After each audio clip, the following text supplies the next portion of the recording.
Bonjour à tous et bienvenue sur l'Argus.fr. Aujourd'hui on a la chance d'être sur le circuit du Mans pour essayer un engin d'exception, à savoir la Mercedes AMG GT-R.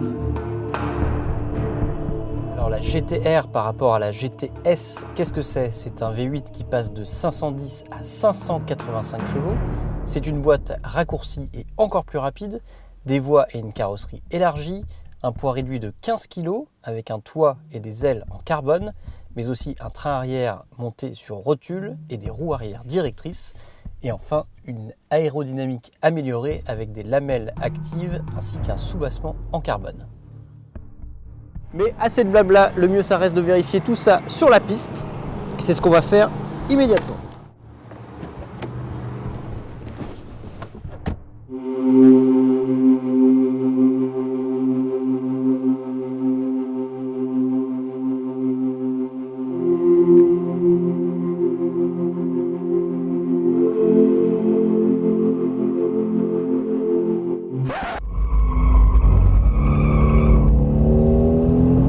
Allez, c'est parti, première accélération au volant de l'AMG GT-R.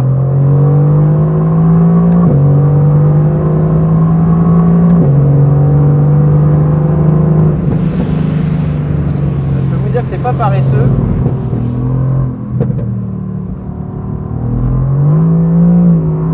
Alors ce qui est déjà impressionnant, c'est vraiment la santé du moteur. 585 chevaux.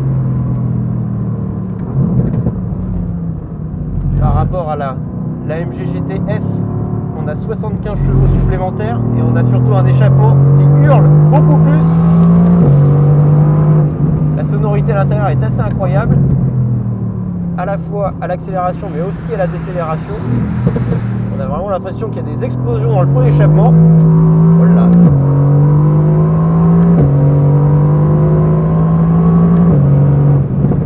Et la différence aussi avec la GT-S, c'est les 4 roues directrices. Alors quand on arrive dans les virages serrés comme ça permet à la voiture de beaucoup mieux s'inscrire dans les virages.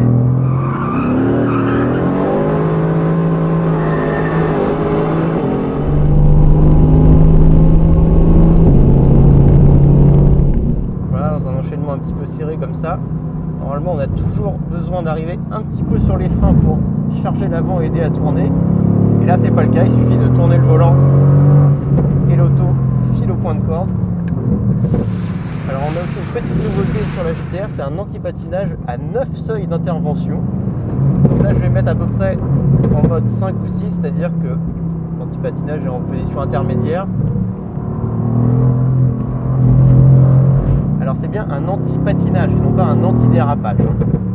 Ça veut dire que ça jugule uniquement l'arrivée de la puissance, mais ça ne corrige pas la trajectoire comme vous pouvez le voir. Bon, le mieux c'est d'enlever complètement, comme ça on n'est pas parasité. Bon, ça n'empêche pas la voiture de beaucoup glisser à l'accélération.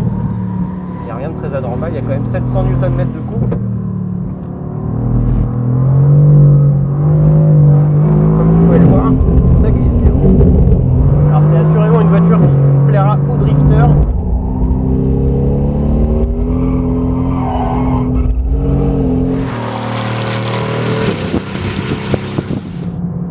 Ça reste quand même une auto extrêmement efficace, assez proche d'une voiture de course. Et puisqu'on parle de voiture de course, je voudrais vous faire une petite surprise en vous emmenant dans une auto encore plus exceptionnelle.